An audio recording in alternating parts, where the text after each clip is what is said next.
Amém. Meus irmãos, a paz do Senhor Jesus Cristo seja com todos vocês. Amém. Prazer estar aqui para congregarmos juntos e buscarmos a presença de Deus.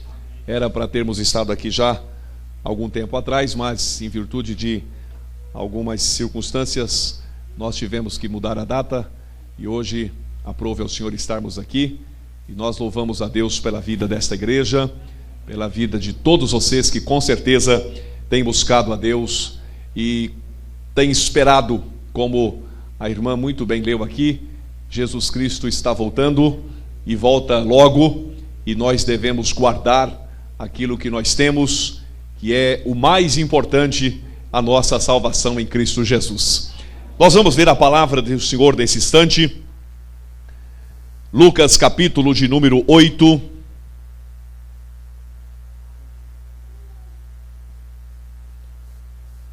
Evangelho de Lucas, capítulo de número 8, versículo de número 22.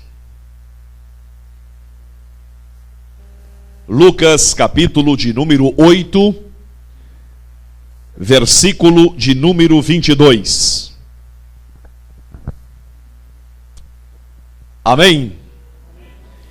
E aconteceu que num daqueles dias entrou num barco com seus discípulos e disse-lhes: passemos para a outra banda do lago, e partiram. E navegando eles, adormeceu, e sobreveio uma tempestade de vento do lago, e o barco enchia-se de água, estando eles em perigo. E chegando-se a ele, o despertaram, dizendo: Mestre, mestre, estamos perecendo. E ele, levantando-se, repreendeu o vento e a fúria da água, e cessaram, e fez-se bonança. E disse-lhes: onde está a vossa fé? E eles, temendo, maravilharam-se, dizendo uns aos outros: quem é este que até os ventos e a água manda, e lhe obedecem? Amém. Podem assentar-se. Graças a Deus. Obrigado, gente. Muito bem, meus queridos. Eu quero convidar você para pensar um pouquinho sobre a sua semana, sobre o seu dia a dia. Eu estava falando ainda há pouco com o irmão Sérgio, enquanto vínhamos para cá, como esta semana passou rápido para mim. Sábado passado, a esta hora, eu estava pregando lá em Campo Verde, no Mato Grosso, 200 quilômetros para frente de Cuiabá. De repente você está aqui, já passou a semana, e você nem se dá conta, você nem percebe como que a coisa anda tão rápido. Mas o interessante é que, embora a semana para todos nós tenha segunda, terça, quarta, quinta, sexta e sábado, o interessante é que, embora para todos nós a semana tenha 24 horas o dia, na verdade, a semana não é igual para todos nós. Cada um tem a sua semana. Cada um definiria hoje aqui a sua semana com palavras diferentes. Porque as semanas variam de acordo com a nossa saúde. As semanas variam de acordo com as nossas condições financeiras. As semanas variam de acordo com as nossas condições emocionais. As semanas variam de acordo com as notícias que nós recebemos. As semanas variam de acordo com a temperatura. Para alguns o frio faz bem, para outros o frio faz muito mal. Para alguns o calor é uma bênção, para outros o calor é um problema. De modo que, embora todos nós estejamos inseridos numa mesma semana, cada um tem a sua percepção, cada um tem a sua compreensão, cada um tem a sua reflexão própria acerca da semana. Então, se eu perguntasse aqui para cada um de vocês, numa única palavra, como foi a sua semana, certamente que nós ouviríamos aqui palavras diferentes para definir essa semana que acaba hoje. Afinal de contas, nós todos vivemos num mundo onde as coisas acontecem iguais para todos, mas também cada um tem o seu próprio mundo, cada um tem a sua própria experiência, cada um tem o seu próprio ritmo, cada um tem a sua própria maneira de lidar, de enfrentar, de perceber, de receber e de explicar as coisas. Nós vivemos em dois mundos. E estes dois mundos, o mundo que é de todos e o mundo que é meu, nem sempre está em sintonia. Para um pode ser muito ótimo, para outro as coisas podem ser muito trágicas. É mais ou menos como a noite. Para algumas pessoas a noite passa tão rápido. Para outros a mesma noite parece uma eternidade. Parece que não acaba nunca. Você já percebeu como as noites costumam ser longas para quem está lá dentro de um hospital ou para quem está do lado de fora esperando numa fila? Mas essa mesma noite, que para você parece não ter fim, para outro passou tão rápido. Para outro, mal ele teve tempo de dormir, de repente o relógio toca e ele diz: poxa vida, mas agora que eu estava começando a dormir. É a vida. É a maneira como nós estamos percebendo, é a maneira como nós estamos lidando com as coisas. Talvez para você, este ano de 2015 esteja passando tão rápido, mas para alguns, este ano de 2015 talvez esteja mais parecendo uma eternidade. E aí você diz: meu Deus do céu, que esse ano não passa nunca, que esse ano não acaba, que esse mês de julho parece que já faz um ano que eu estou dentro dele. É nada, é jeito de encarar, é modo de perceber, depende do seu estado emocional, depende do seu espírito, depende de como as coisas estão acontecendo. Mas, amados irmãos, no texto que nós lemos, nós temos algumas situações que podem e que com certeza ou já fizeram ou estão fazendo, ou mais cedo ou mais tarde vão acabar fazendo parte da sua vida, da sua semana. Porque neste texto eu tenho a impressão de que os evangelistas registraram exatamente a experiência da semana, não apenas dos discípulos, mas também a experiência da semana de muitos de nós. Aliás, eu sempre digo, a Bíblia é um espelho da nossa alma. Quando você abre a Bíblia e você olha para o texto, você enxerga ali não apenas Pedro, você enxerga ali não apenas Paulo, você enxerga ali não apenas Elias, Eliseu ou qualquer outra pessoa, mas quando você abre a Bíblia e você a lê, você enxerga nela a sua história, você enxerga nela a sua vida, você enxerga nela a sua experiência. E por isso a palavra de Deus, o salmista diz, é lâmpada para os nossos pés e é luz para os nossos caminhos. É porque nela a gente se encontra, é porque nela a gente se enxerga, é porque nela nós podemos entender qual é a direção de Deus, qual é a orientação do Espírito Santo para as nossas experiências, para as nossas decisões e para as nossas escolhas. É por isso que neste texto nós encontramos também a nossa experiência de vida. O texto diz que num daqueles dias, o texto nem se preocupa em dizer que dia foi, porque foi um dia qualquer, foi um dia comum.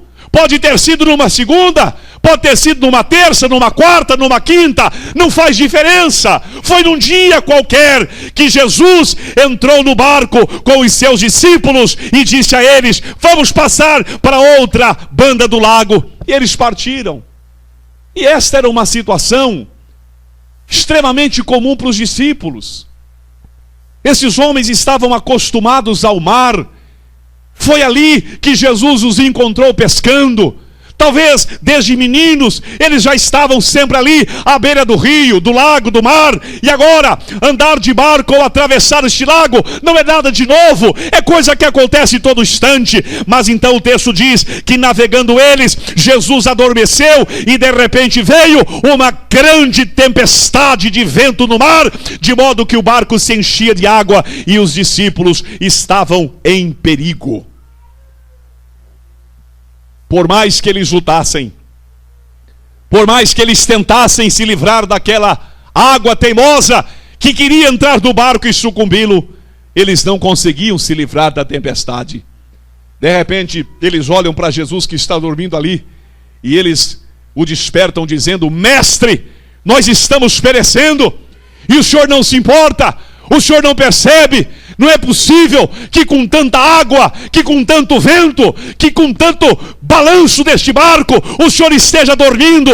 E Jesus então, levantando-se, a Bíblia diz, repreendeu o vento, repreendeu a fúria da água, e cessaram-se, e fez-se uma grande bonança, de modo que de repente os discípulos olharam à sua volta, já não tinha mais vento, já não tinha mais onda, já não tinha mais água entrando no barco, tudo voltaram ao normal. E agora, temerosos, cheios de pavor, eles se maravilharam, olhando uns para os outros e dizendo: mas quem é este que até o vento e a água ele manda e todos lhe obedecem?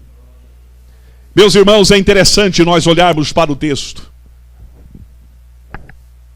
porque a primeira coisa que a gente aprende neste relato é que às vezes situações muito simples da vida, coisa corriqueira, coisa que você está acostumado a fazer, situações com as quais você está absolutamente à vontade, de repente, estas coisas podem te levar direto para águas turbulentas. O texto diz que num daqueles dias, os discípulos entraram no barco com Jesus, e Jesus disse: gente, vamos passar para outra banda do lago. E eles partiram. E esta era uma situação absolutamente normal, coisa do dia a dia. Mais ou menos como você se levantar de manhã, tomar o seu café, se aprontar, sair para o seu trabalho.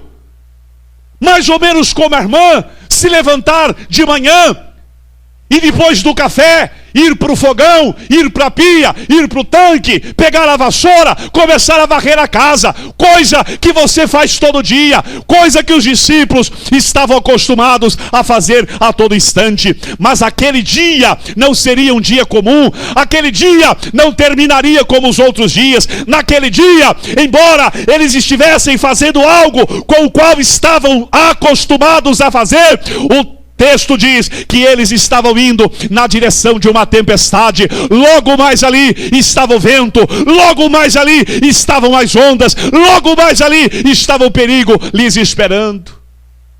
Às vezes a vida é assim.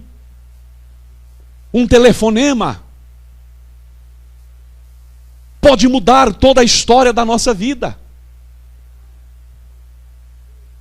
Nós estamos hoje tão acostumados a telefone. Para onde a gente vai, o telefone vai atrás. Eu me lembro do tempo em que a gente tinha que ir no PS, chegava lá, enfrentava a fila, e a moça ficava lá fora marcando os minutinhos, e a gente conversava rapidinho porque era caro. Normalmente a gente ligava e tinha um vizinho rico lá no bairro que era o que atendia todo mundo, e aí ele vinha lá e dizia: olha, fulano ligou, daqui meia hora ele vai te ligar, e a gente ia lá e ficava esperando o telefone tocar. Hoje não, hoje todo mundo tem telefone, e como se não bastasse, hoje a gente tem 2, 3, até 4 números dentro de um telefone só, e aí a gente atende o telefone toda hora, e a gente fala toda hora, e é mensagem para cá, e é mensagem para lá. Mas de repente, no meio de toda esta situação tão comum, um telefonema toca e a gente atende, e do lado de lá está uma notícia, está uma conversa que vai mudar a história da vida. Uma situação comum, uma coisa tão normal, mas que pode mudar a história. Eu me lembro de uma irmã aqui em Moarama. Seu esposo estava viajando, era motorista de caminhão, o telefone tocou e estava o nome dele lá. E talvez aqui alguém até o conheça, todos o chamavam lá de Peixe. E ela atendeu o telefone, e ela já atendeu brincando, ela era muito brincalhona. Fala, meu peixe. E uma voz diferente lá do outro lado do telefone disse: a senhora é a esposa do senhor Marinho? E ela disse: sou. Ele disse: olha, eu sou da polícia, nós estamos ligando para avisar que infelizmente o seu esposo sofreu um acidente e entrou em óbito. Meus irmãos, e eu cheguei lá por acaso na casa dela. Aliás, eu soube que ele tinha sofrido um acidente, mas não sabia da gravidade do assunto, e nós chegamos lá na casa, e então nós fomos surpreendidos por aquela notícia tão trágica, de que o caminhão dele tinha capotado, era um caminhão de combustível, tinha explodido, e ele tinha morrido. E olha, irmãos, o que chegou lá para nós em Umuarama foi apenas um pedaço de carne assada dentro de um caixão lacrado, porque ele perdeu a sua vida instantaneamente. Um telefonema que pode mudar, e que muda, e que mudou a história daquela família para sempre. Situações corriqueiras, coisas simples, uma palavra, um e-mail, um copo d'água. Esses dias eu fui na feira. Coisa simples. Pedi um espetinho de carne. Todo mundo come carne, mas aquele abençoado do espetinho quase me levou para o outro lado. De repente, eu peguei um pedaço de carne e comecei a mastigar e engolir. E o abençoado resolveu parar aqui. E eu estava de pé para disfarçar, não dei bandeira. E eu comecei a andar para cá e andar para lá. E eu fui vendo a viola em cá, que eu já estava quase vendo Jesus. E ninguém estava percebendo, porque eu estava quieto, mas o meu menino estava por perto. E ele começou a desconfiar que eu não estava bem. E ele tentou falar comigo, e eu só dei sinal para ele. E ele viu que eu estava engasgado e disse: pai, você quer beber água? E alguma coisa assim. E eu fiquei pensando: se eu beber água agora, que eu morro de vez, né? E aí eu dei sinal para ele que não. Irmãos, e eu ando para lá e ando para cá, e eu tentava engolir, e tentava botar para fora, e nada. E eu já disse: meu Deus do céu, não é possível que eu vim na feira para morrer entalado num pedaço de carne. Gente, eu quase vi Jesus, mas aí Deus teve misericórdia, e eu consegui me livrar daquele pedaço de carne. E olha, eu fiquei uma semana me lembrando dele, porque ele machucou o meu esôfago. Gente, quantas pessoas neste mundo que nasceram comendo um pedaço de carne, mas de repente, um dia ele entala com um pedaço de carne, e o pedaço de carne leva ele para o outro lado da vida. Situações simples, coisa comum, que pode nos levar direto para o centro do furacão, como atravessar a rua, por exemplo.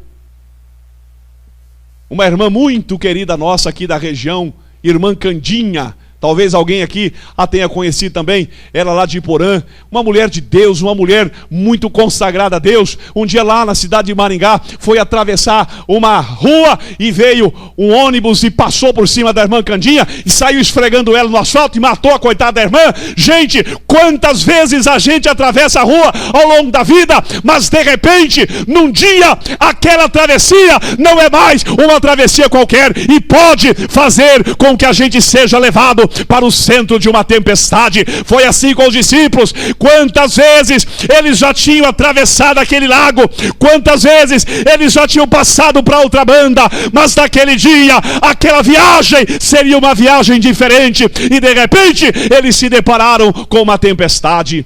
E nós precisamos estar preparados para estas coisas. E nós precisamos estar preparados para estas notícias. Há pouco mais de 40 dias, 50 dias, não sei, eu me encontrei com o irmão Oiti lá em Umuarama. E o Oiti disse para mim: pastor, eu ando com umas aftas na boca, eu não sei o que está acontecendo comigo. Ele disse: eu fui no médico essa semana, ele pediu uns exames e eu ainda não sei o resultado.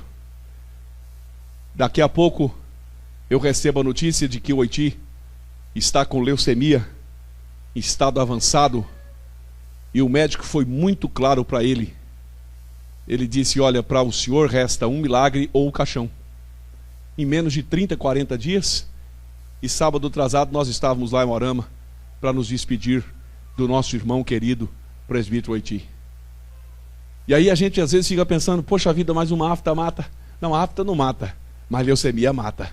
Acontece, irmãos, que coisas tão comuns da vida, que coisas tão simples, de repente, podem se transformar numa tragédia.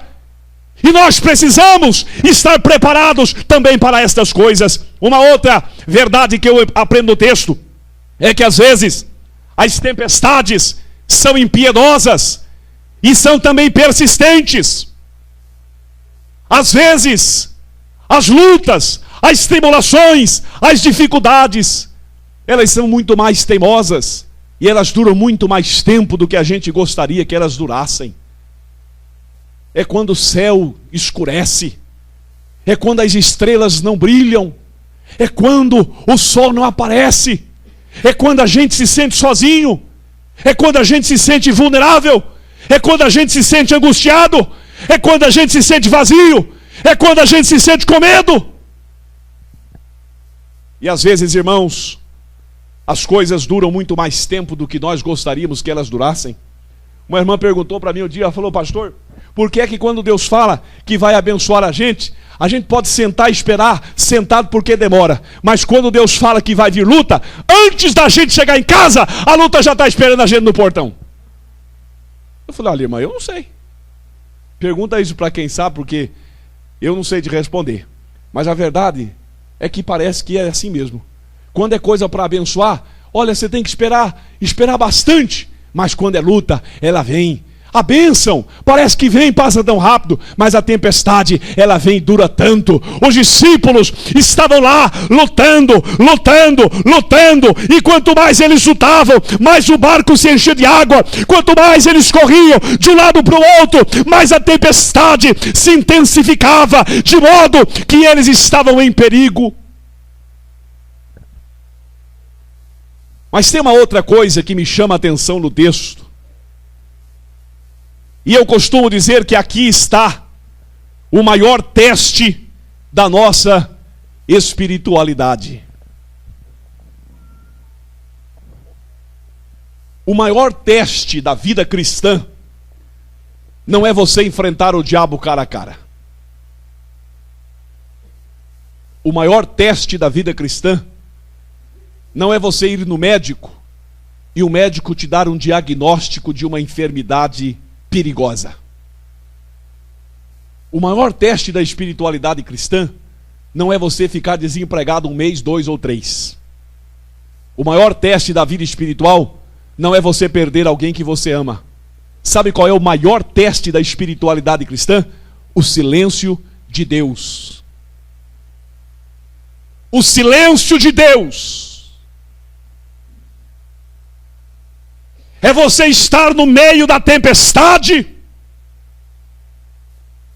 É você estar no olho do furacão. É você estar com a corda no pescoço. É você estar no desespero. E de repente você olha para Deus e Deus está em silêncio. O vento está soprando, a tempestade está se intensificando, o barco está se enchendo de água, você está em perigo, e você olha para Jesus, Jesus está dormindo. E aí você fala com Deus, e aí você ora, e o céu parece que está blindado. Você ora, você grita, você busca por socorro, e o único som que você ouve é o som da sua voz. Quem nunca passou por um negócio desse? É nessas horas que a gente costuma dizer assim: Deus, eu acho que o Senhor me abandonou. Deus, eu acho que o Senhor não me ama. E dependendo da situação, algumas pessoas chegam a dizer: Deus, será que o Senhor existe mesmo? Porque, meus amados, quando a gente está na situação de dificuldade, a gente quer que o socorro chegue logo, mas de repente Jesus está dormindo. De repente você fala com Deus, mas Deus não te responde. Eu não sei, mas talvez você já esteja orando há 1 mês, talvez você já esteja orando há 1 ano. Tem gente que ora 10, talvez já faz bem mais do que isso que você está pedindo, e até agora Deus está em silêncio. E olha, não é só você que passa por isso não. Lá no Salmo 10, verso 1, o salmista faz a seguinte oração a Deus: Senhor, por que estás tão longe? Lá no capítulo 11 de João, quando Jesus chega em Betânia, Marta e Maria correm para ele e dizem: Senhor, se tu estivesses aqui, o meu irmão não teria morrido. Mas o Senhor não estava. Na hora que nós mais precisamos do Senhor, o Senhor estava ausente. Na hora que eu mais precisei do Senhor, o Senhor se calou. Na hora que eu mais precisei, o Senhor não me respondeu. Na hora que eu mais desesperado estava, o Senhor simplesmente parece que estava dormindo. Meus irmãos, como é doloroso a gente lidar com o silêncio de Deus.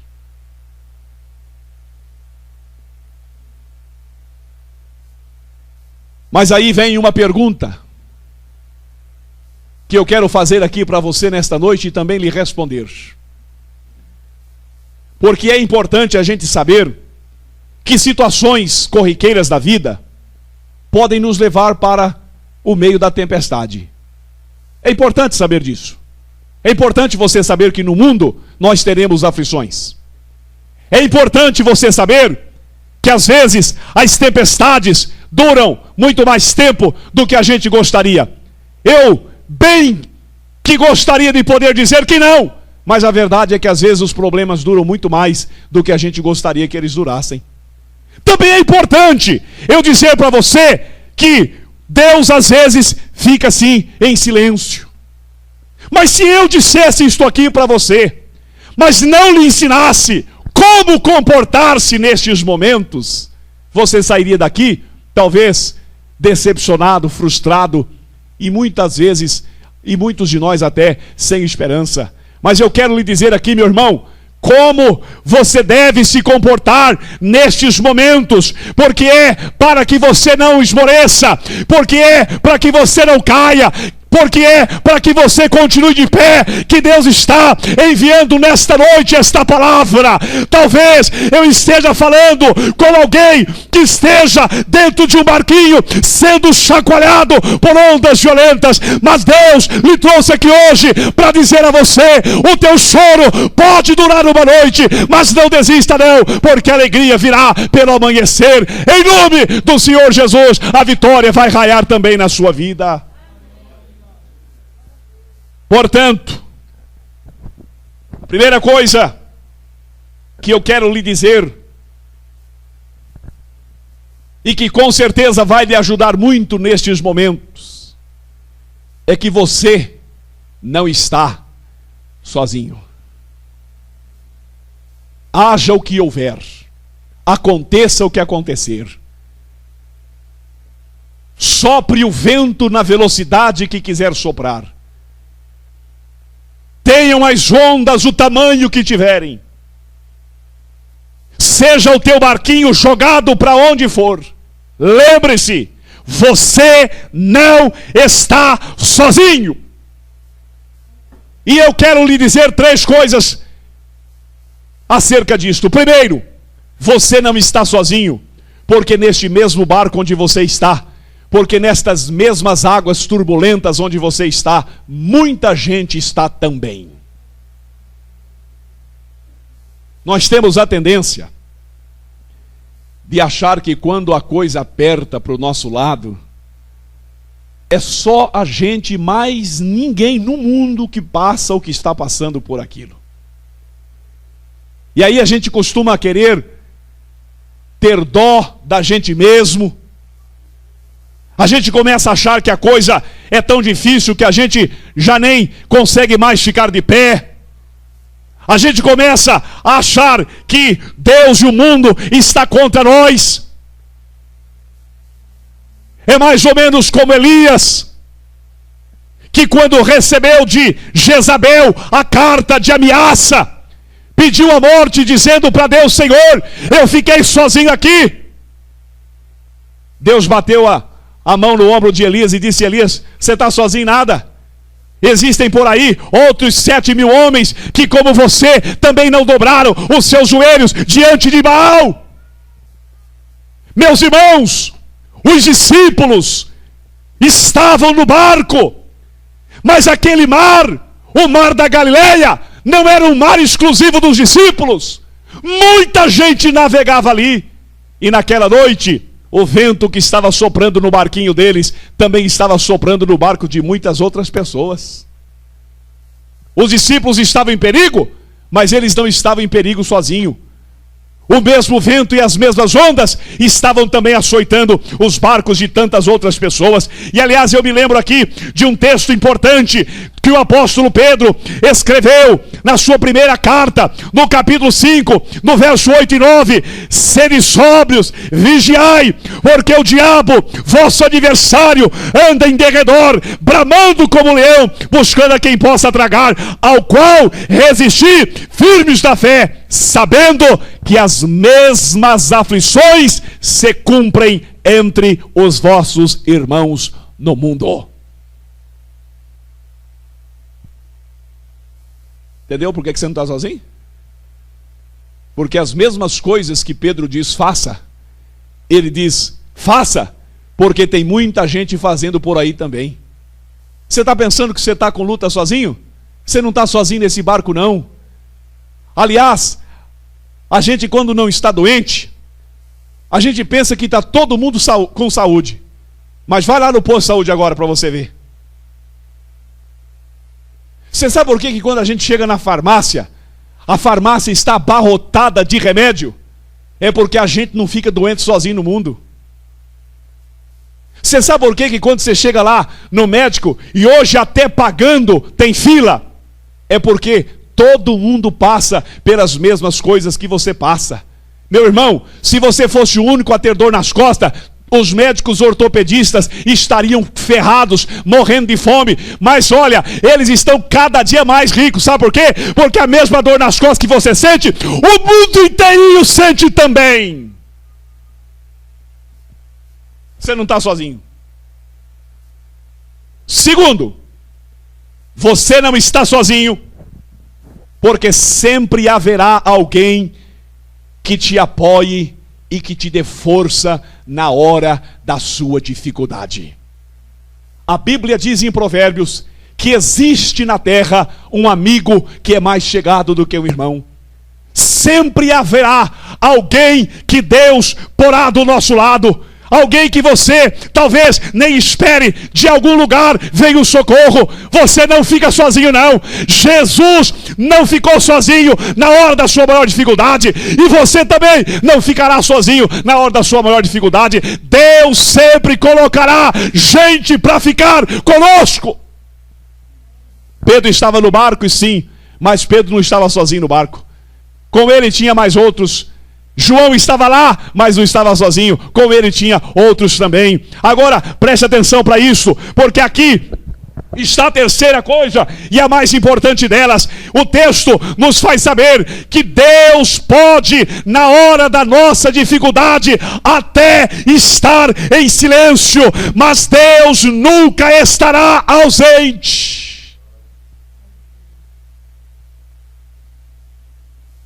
Qual é o comportamento de Jesus no meio desta tempestade? Jesus está dormindo. Mas está dormindo onde? Está dormindo no barco. Está calado? Está. Mas não está ausente. Está em silêncio? Está. Mas está presente. Você precisa entender isso. Deus pode até estar em silêncio neste momento, nesta dificuldade, nesta circunstância, neste vendaval, nesta crise que você está vivendo. Talvez Deus ainda não tenha se manifestado, talvez Deus ainda não tenha falado, talvez Deus ainda não se levantou para resolver o problema, e aí você se lamenta e diz: Deus, por que é que o Senhor não fala comigo? Meu irmão, deixa eu lhe dizer uma coisa: Deus pode até estar em silêncio, mas Ele não está ausente. Ele está do teu lado, Ele está na tua casa, Ele está na tua vida, Ele está onde você está. Ele prometeu: eis que eu estou convosco todos os dias até a consumação dos séculos. Ele prometeu, Hebreus capítulo 13, não te deixarei e não te desampararei. O Salmo 46, verso 1 diz que Deus é o nosso refúgio e fortaleza, socorro bem presente na hora da nossa angústia. Jesus estava assim dormindo, mas Jesus estava presente. E aliás, é importante a gente entender por que é que Jesus estava dormindo. Você sabe por que Jesus estava dormindo? Porque a situação não estava fora de controle. É por isso que Jesus estava dormindo. Para os discípulos, a situação estava totalmente fora de controle. Mas para Jesus, a situação estava totalmente debaixo do controle das mãos de Deus. E por isso, ele estava dormindo. Conta-se a história de um viajante em alto mar, num dia de muita tempestade. O vento estava batendo no barco que estava à deriva. Todos estavam em pânico. De repente o viajante encontrou um menino, uma criança brincando lá, muito despreocupada dentro do barco. E ele disse: menino, você não está com medo? Você não está desesperado? Nós estamos quase morrendo aqui. O menino disse: não, eu não estou com medo. E o homem disse: por que é que você não está com medo? O que é que te faz ter tanta confiança? Ele disse: é que o piloto, o comandante do navio é o meu pai. Portanto, se o pai está lá no comando, haja o que houver, o barco não afunda. Você sabe por quê que Jesus estava dormindo? Porque Jesus tinha mais absoluta certeza. Deus estava no comando de todas as coisas. Meus amados irmãos, nós às vezes queremos ter fé para fazer com que o vento se acalme. Às vezes nós queremos ter fé para fazer com que as águas tempestuosas deixem de estar tempestuosas. E ok, não há nada de errado em você querer ter fé para isso. Mas mais fé do que você deve ter para fazer o vento se acalmar, você precisa ter fé para dormir no meio da tempestade. Porque o que tem de crente passando noite inteira acordado aí porque tem um probleminha para resolver segunda-feira de manhã. O que tem de crente com insônia por causa de luta. E aliás, tem crente que perde a noite, perde o sono por causa de chuva mesmo. Se começar a relampejar, se começar a trovejar, ele já abre a Bíblia no Salmo 91, e se depender da situação, ele já vai se apinchando para debaixo da mesa. Meu amado irmão, aprenda com Jesus, deita e dorme, porque Deus está no controle das coisas. Deita e dorme. Essa semana passada perguntaram para mim: pastor, você viu que chuva brava que passou aqui? Eu digo: não vi, estava dormindo.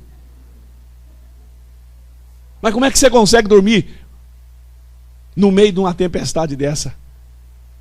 Ué, dormindo. Eu fecho os olhos e durmo. Jesus dormia. Mas ele não dormia porque era irresponsável.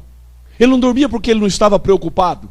Ele não dormia porque era insensível ao sofrimento. Ele dormia porque ele sabia que toda aquela situação estava debaixo do controle de Deus. Meu querido, você sabe por quê que Deus ainda não falou? Você sabe por quê que Deus ainda não se manifestou? Não é porque Deus é insensível, não é porque Deus não gosta de você, não é porque Deus não está nem aí com o teu problema, é porque Deus está olhando para a tua vida, Deus está olhando para a tua história, e Ele sabe que tudo está no controle de Deus. Portanto, Ele sabe também que no momento certo alguma coisa de extraordinária vai acontecer. Descansa, você não está sozinho. Segundo conselho que eu quero te dar aqui, para te ensinar a se comportar no meio do vento: nunca questione nas trevas aquilo que você aprendeu enquanto havia luz. Pastor, o que isso significa? Significa que aquilo que você prega significa que aquilo que você crê hoje significa que o amém, que o aleluia que você diz na hora do culto, na hora em que a coisa está no conforto, na hora que a coisa está na segurança, você não deve questionar quando você estiver vivendo lá no dia mau. Porque às vezes, irmãos, na hora do culto, ou porque às vezes na hora em que a coisa está tudo bem para o lado da gente, a gente tem uma fé. Por exemplo, se o problema é do pastor Gerson, eu digo, pastor, você precisa ter fé. Você não chora não, pastor. E eu tenho versículo para citar para ele, e eu tenho tanto de coisa para contar para ele. Aí, um dia o problema que era dele, vira problema meu. Sabe o que eu faço? Eu olho para Deus e digo, Deus, se até o dia 30 o Senhor não resolver meu problema, tô de mal, não volto mais na igreja. Ou o Senhor resolve o meu problema, ou eu não me chamo mais fulano de tal. Ou então a gente começa a questionar, será? Claro que é verdade, o que a Bíblia diz, esteja você no meio de um dia de sol, esteja você no meio de um parque, ou esteja você no meio de uma guerra, a palavra de Deus é a pura verdade, passará o céu e a terra, mas esta palavra não vai passar, portanto, não questione nas trevas aquilo que você aprender na luz. Faça como Jó. Jó é o símbolo máximo da fragilidade humana. Este homem era rico. A Bíblia diz que ele era o homem mais rico do Oriente Médio. O que vale dizer que se Jó vivesse nos dias de hoje, ele seria o camarada mais rico lá de Dubai, e que aquele hotel de ouro que tem lá, que você paga 35, 40 mil dólares para passar uma noite, seria dele. O que significa dizer que Jó teria muitos aviões, muitos iates, muitas fazendas, muita coisa bonita por aí. Ele era o homem mais rico. Um dia o diabo apareceu lá no céu. Deus disse para o diabo, de onde você está vindo? Ele estava dando umas fotos por aí. Deus disse, você viu lá embaixo o meu servo Jó? Homem temente, íntegro, reto. Ele se desvia do mal. E aí as palavras são do próprio Deus. Não existe homem semelhante a ele lá na terra. O diabo falou, mas também, rico daquele jeito até eu sou crente. O sujeito tem fazenda, tem dinheiro do banco, mora em palácio, saudável, tudo certo pro lado dele. Tira isso, deixa ele pobre, para ver se ele vai ficar, se ele vai continuar sendo esse homem aí. Deus disse, pois então vai lá. Toca em tudo que é do Jó, só não toca nele. E, irmãos, e a Bíblia diz que o diabo foi lá, e de um dia para o outro, o Jó se tornou o homem mais pobre do Oriente. Mais ou menos como o Eike Batista, né? Dormiu rico e amanheceu pobre. Os ladrões entraram lá nas propriedades do Jó, roubaram todos os seus animais. O vento bateu lá na casa dos filhos, e os seus filhos morreram. Tudo que o Jó tinha ele perdeu. E a Bíblia diz que naquele instante ele dobrou os seus joelhos, colocou a boca no pó e disse, Deus, o Senhor me deu, o Senhor tomou, bendito seja o nome do Senhor. Passou uns dias, o diabo voltou lá no céu. Deus disse, e daí? Ele falou, ele não desviou não, mas também, apesar de pobre, ele ainda está com saúde, pele por pele, e tudo que o homem tem, ele dará pela sua vida. Deus disse, então volta lá, toca no Jó, só não toca na vida dele. E o diabo voltou lá, irmãos, e botou a mão na cabeça do Jó, e a Bíblia diz que saiu nele feridas que cobriam todo o seu corpo, dos pés à sua cabeça. E o Jó ficou completamente tomado de feridas. A coisa ficou tão feia que ele foi morar lá fora da cidade. E a Bíblia diz que ele pegava cacos de telha para coçar as feridas do seu corpo. A coisa ficou muito feia. O hálito de Jó se tornou um hálito que todo mundo corria dele. A coisa ficou tão preta para o lado de Jó que a mulher chegou nele e disse, homem, ainda retens a tua sinceridade? Amaldiçoa Deus e morre. Os amigos de Jó chegaram lá E depois de observarem toda aquela situação, disseram: Jó, você só pode ter pecado, porque ninguém fica numa situação desta se não pecou.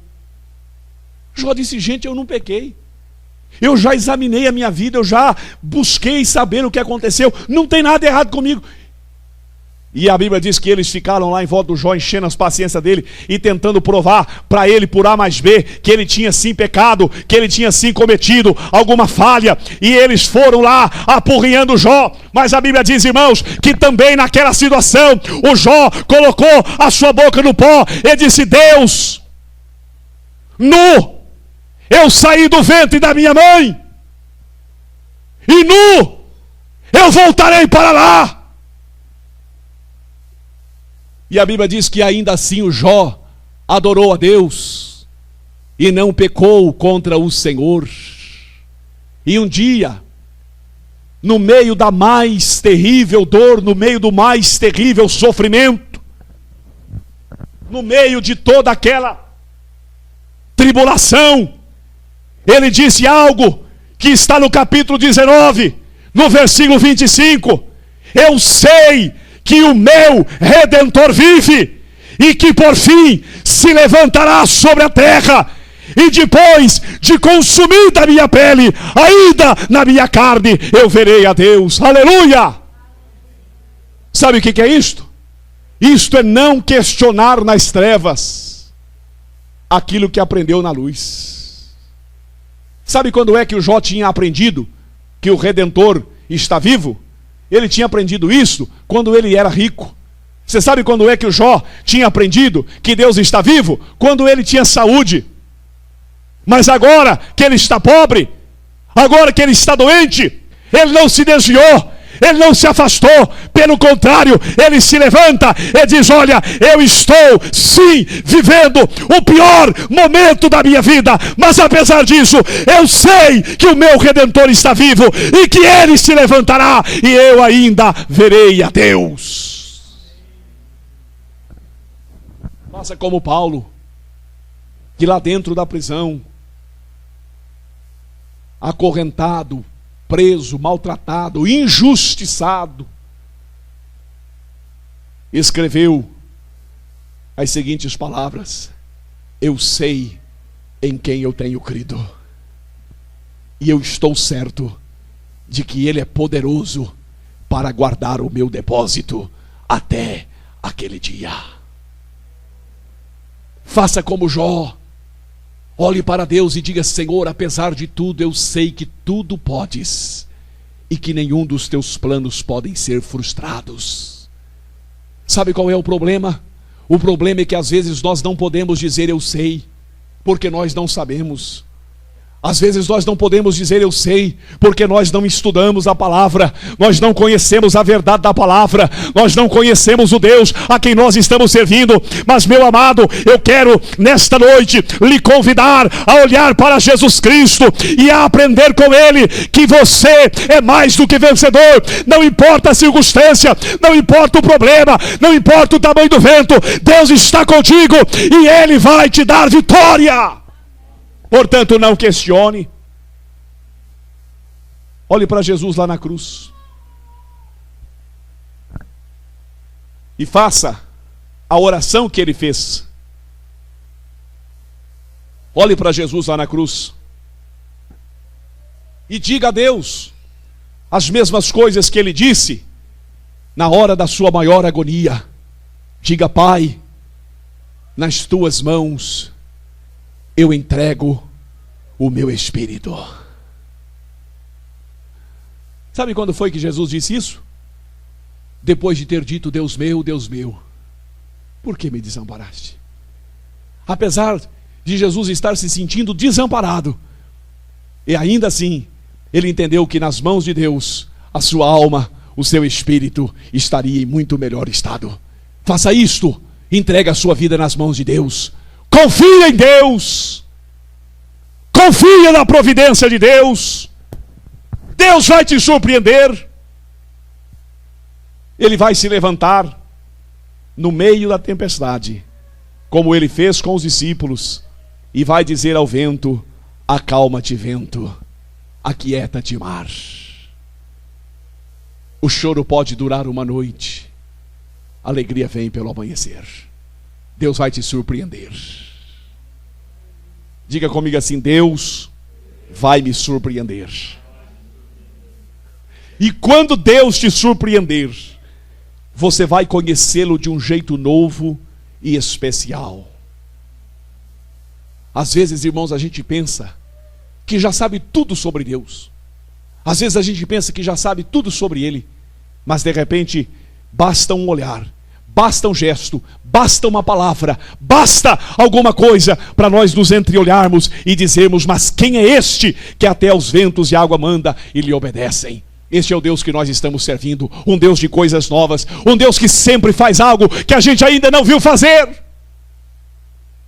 Jó, depois de toda a sua experiência, olhou para trás e disse: olha, a conclusão que eu chego de toda a minha experiência é a seguinte: antes eu conhecia Deus de ouvir falar, mas agora os meus olhos o têm visto. Às vezes, meu irmão, você que já está na igreja há 20, 30, 40 anos, você pensa que já sabe tudo sobre Deus. Ah, pastor, eu já sei tudo sobre Deus. Sabe nada. Você não sabe nada sobre Deus. Deus ainda tem coisas gloriosas. E por isso lá no Jeremias 33:3 ele diz: clama-me e responder-te-ei e anunciar-te-ei coisas grandes e firmes que ainda não sabes. Você não sabe tudo sobre Deus. Deus é muito maior do que você pensa. Deus é muito mais poderoso do que você imagina. Deus te ama muito mais do que você jamais o amaria. Deus está pronto para te ajudar muito mais do que você acredita que Ele está. Deus está muito mais perto do que você possa senti-lo. Deus, na verdade, está carregando você no colo. Você está nos braços de Deus. Tenha certeza disso. Você vai passar para o outro lado e a vitória vai chegar na tua vida, em nome do Senhor Jesus de Nazaré. Amém. Fica de pé. Eu quero orar por você nesse instante. Amado Senhor Deus, de canchorias de biaixo me cante rico me raste cancho lamaxéria. Pai, nós adoramos o teu nome pela certeza, pela convicção absoluta de que não estamos sozinhos. Meu Deus, quantos aqui hoje passam por momentos de tempestade na vida, impiedosas e persistentes. Quantos, Pai, que foram levados para o centro das dificuldades. Meu Deus, mas eu quero nesta noite declarar mais uma vez: estamos amparados pelo Senhor, que não nos deixa nem por um instante. Embora, Deus, às vezes o Senhor se cale, às vezes o Senhor não se manifeste, mas o Senhor jamais retira a tua presença das nossas vidas, de modo, Pai, que nós não vamos questionar nas trevas aquilo que nós temos aprendido na luz. Nós vamos continuar declarando: eu sei que o meu Redentor vive, eu sei em quem eu tenho crido. Meu Deus, eu sei que tudo pode e que nenhum dos teus pensamentos podem ser frustrados. Senhor, renova as forças da tua igreja. Pai, abençoa o teu povo aqui nesta noite. Meu Deus, que a bênção, que a unção, que a graça do Senhor esteja sobre todos. Nós oramos para que os milagres aconteçam. Meu Deus, nós oramos para que as portas se abram, para que os caídos se levantem, para que os fracos se sintam fortes, para que os tortos sejam endireitados, para que os tristes se alegrem. Pai, nós oramos para que os aflitos tenham um cântico novo na sua boca. Nós oramos, Pai, e nós abençoamos a tua igreja, nós abençoamos o teu povo, nós abençoamos as vidas aqui presentes, esta cidade, em nome de Jesus de Nazaré, para a tua glória, em nome de Jesus. Amém. E graças a Deus. Amém, Jesus. Amém, meus irmãos. Deus os abençoe. Podem se assentar. Graças a Deus. Graças a Deus.